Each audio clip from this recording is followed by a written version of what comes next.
આસોદમાં રહેતા હતા. એક વ્યક્તિને ગામમાં ચોરી કરવાની ટેવ. કોઈના ઘરમાં ફળિયામાં ડોલ પડી હોય, તગારું પડ્યું હોય, ફૂલો ચકે પડી રહ્યું હોય, અને પેલો ભાઈ પસાર થયો તો ત્યાંથી બીજે દિવસે એને મળે નહીં. પેલા ભાઈને એ ગઈ જ હોય, બધા જાણતા કે ચોર છે. એ આવે એટલે બધા ચેતી જાય. ઇવન સ્વામીજીના ખેતરમાંથી પણ એને ચોરી કરતો. સ્વામીજીના ખેતરમાંથી પણ ચોરી કરવા જતો. સ્વામીજીને ખબર કે ચોર છે. એક દિવસે બાપા આસોદ પધારેલા સ્વામીજીના ગામમાં. એટલે બધા પગે લાગવા આવે.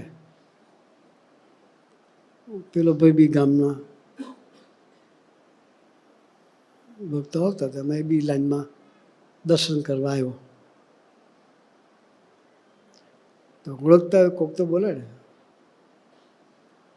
અને દર્શન કરાયા એટલે કોઈ સલાહ તો ચોર છે કે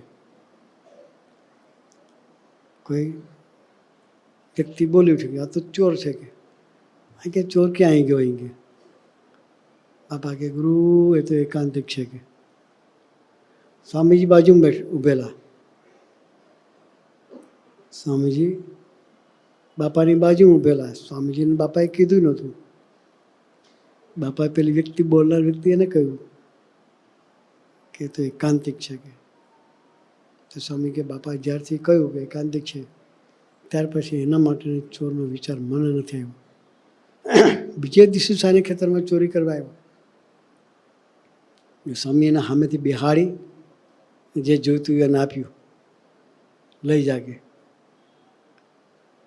સ્વામીજી કેવો વિશ્વાસથી જોતા છે. બાપાના વચન વિશે ક્યારેય સંશય નહીં. આપણે એ પુરુષના દીકરાઓ છે. એને જે શ્રદ્ધા અને વિશ્વાસથી પોતે જે જીવ્યા છે, આપણે એમના દીકરા છીએ. તો એના જેવો શ્રદ્ધા, સ્વામીજીના વચન વિશે વિશ્વાસ આપણે પણ કેળવીએ.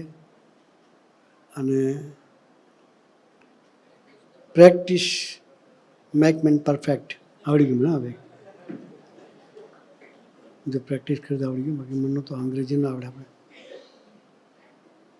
પ્રેક્ટિસ કરીએ તો ભણનારા સ્ટુડન્ટ હોય કે આપણે બધાએ સ્વામીજીના પ્રસંગોનું મનન ચિંતન કરી, સ્વાધ્યાય કરી, આપણા જીવન સાથે સુસંગત કરી, એમના ખરેખર દીકરા થઈ એનું શોભાડી શકીએ.